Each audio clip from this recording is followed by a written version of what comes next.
Uganda ওমানে মান বাঁচলো নাজমুল হোসেন শান্তর। বাংলাদেশ টি-20 বিশ্বকাপে 3টি ম্যাচ এখনো পর্যন্ত খেলেছে, যে 3টি ম্যাচের মধ্যে 2টিতে জয় পেয়েছে টাইগাররা। প্রথম ম্যাচে শ্রীলঙ্কার বিপক্ষে 2 উইকেটের জয়, দ্বিতীয় ম্যাচে দক্ষিণ আফ্রিকার বিপক্ষে কষ্টার্জিত একটি সাফল্যের কাছাকাছি গিয়েও কিন্তু তারা 4 রানে পরাজিত হয়েছে, যদিও সেই ম্যাচে আম্পায়ারিং বিতর্ক কিন্তু রয়েছে। এছাড়া সর্বশেষ যে ম্যাচটি খেলেছে তারা নেদারল্যান্ডসের বিপক্ষে, সেখানে কিন্তু বাংলাদেশ দল 25 রানে জয় পেয়েছে।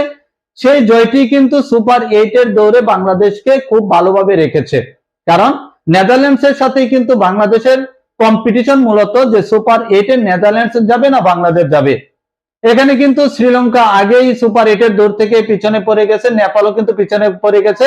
এখন নেদারল্যান্ডস এবং বাংলাদেশ দুটি দলের মধ্যে যে কোনো একটি দল সুপার 8 খেলবে, দক্ষিণ আফ্রিকার সাথে যাবে। তো এখানে যদি একটু লক্ষ্য করি তাহলে দেখবো যে কমপক্ষে এক ইনিংসে ব্যাট করেছে এমন ক্রিকেটারদের তালিকায় যদি রান সংখ্যা আমরা হিসেব করি তাহলে দেখবো যে বাংলাদেশের অধিনায়ক নাজমুল হোসেন শান্ত সেখানে রয়েছেন 94তম স্থানে। তার মানে এটি একটি লজ্জার রেকর্ড। কারণ হলো 3 ম্যাচ খেলে নাজমুল হোসেন শান্ত তিনি রান করেছেন মাত্র 22। বুঝতেই পারছেন 3 ম্যাচে 22 রান করা নাজমুল হোসেন শান্ত। তার মানে বাংলাদেশের টপ অর্ডারদের ব্যাটসম্যানদের মধ্যে অন্যতম ব্যাটসম্যান নাজমুল হোসেন শান্ত। তার ব্যাট কিন্তু ঠিক সেভাবে হাসতে পারছে না, যার গড় হলো 7.33 আর স্ট্রাইক রেটও আরো কম, তার মানে 56-র চেয়ে একটু বেশি। এটি কিন্তু টি-20 স্বভাবসুলভ ব্যাটিং না, কিন্তু কিছুটা স্বস্তি দিতে পারে নাজমুল হোসেন শান্তকে, যেখানে নিউজিল্যান্ডের সাবেক অধিনায়ক কেন উইলিয়ামসন তিনি 2 ম্যাচ খেলেছেন, 2 ম্যাচে কিন্তু নাজমুল হোসেন শান্তর চেয়ে কম রান করেছেন। তবে আমরা যদি দেখি যে টেস্ট খেলুড়ে দেশগুলোর মধ্যে যারা খেলেছে তাদের মধ্যে যদি একটু তাকাই তাহলে দেখবো যে টেস্ট খেলুড়ে দেশগুলোর মধ্যে একজন ক্রিকেটার রয়েছেন যার 3 ম্যাচ খেলেছেন, তিনি 3 ম্যাচের মধ্যে নাজমুল হোসেন শান্তর চেয়ে রান তিনি কম করেছেন। তিনি হলো আরব আমিরাত থেকে পাকিস্তান ক্রিকেটের নাম লেখানো খেলোয়াড় উসমান খান। তার রান কিন্তু নাজমুল হোসেন শান্তর চেয়ে কম। নাজমুল হোসেন শান্তর 3 ম্যাচে সংগ্রহ হলো 22 আর উসমান খানের সংগৃহীত রান হলো 3 ম্যাচে হলো মাত্র 16। তার মানে তিনি এখানে একটু আস্থা বা স্বস্তির জায়গা খুঁজে পাচ্ছেন। তবে টি-20 বিবেচনায় এই রান কিন্তু মোটেও কোন একজন ব্যাটসম্যানের সাথে মানায় না। শান্তর চেয়ে কিছুটা ভালো অবস্থানে রয়েছেন লিটন কুমার দাস। লিটন কুমার দাস 3 ম্যাচ খেলে 46 রান করেছেন, যার গড় 15-র চাইতে বেশি।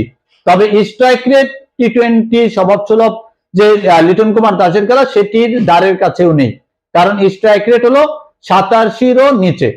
আর তানজিদ তামিম রয়েছেন লিটন কুমার দাসের চেয়ে 1 রান বেশি, অর্থাৎ তানজিদ তামিম 3 ম্যাচ খেলে 47 রান করেছেন, যদিও তানজিদ তামিমের স্ট্রাইক রেট কিন্তু 100-র উপরে, অর্থাৎ তানজিদ তামিম 114 স্ট্রাইক রেটে ব্যাটিং করেছেন।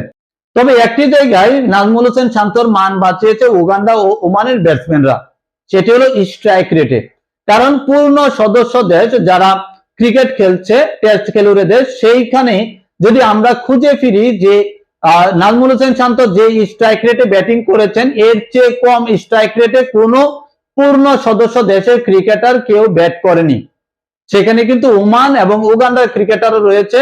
আমরা দেখেছি যে উগান্ডা ওমান তারা কিন্তু বিশ্বকাপের ইতিহাসে সর্বনিম্ন স্কোর করেছে এই বিশ্বকাপে, যে কারণে কিন্তু স্ট্রাইক রেটে ওমান এবং উগান্ডার ক্রিকেটাররা কিন্তু নাজমুল হোসেন শান্তর চেয়ে কম স্ট্রাইক রেটে ব্যাটিং করেছে, যেখানে উগান্ডার রয়েছে 3 জন ক্রিকেটার, অর্থাৎ নাজমুল হোসেন শান্তর চেয়ে কম স্ট্রাইক রেটে ব্যাটিং করেছে উগান্ডার 3 জন ক্রিকেটার, এছাড়া ওমানের একজন এবং আরেকজন রয়েছে পাপুয়া নিউগিনির। তার মানে টেস্ট খেলুড়ে যে দেশগুলো বা পূর্ণ আইসিসি সদস্য যে দেশগুলো তাদের কোনো ক্রিকেটার নাজমুল হোসেন শান্তর চেয়ে কম স্ট্রাইক রেটে কিন্তু ব্যাটিং করেনি।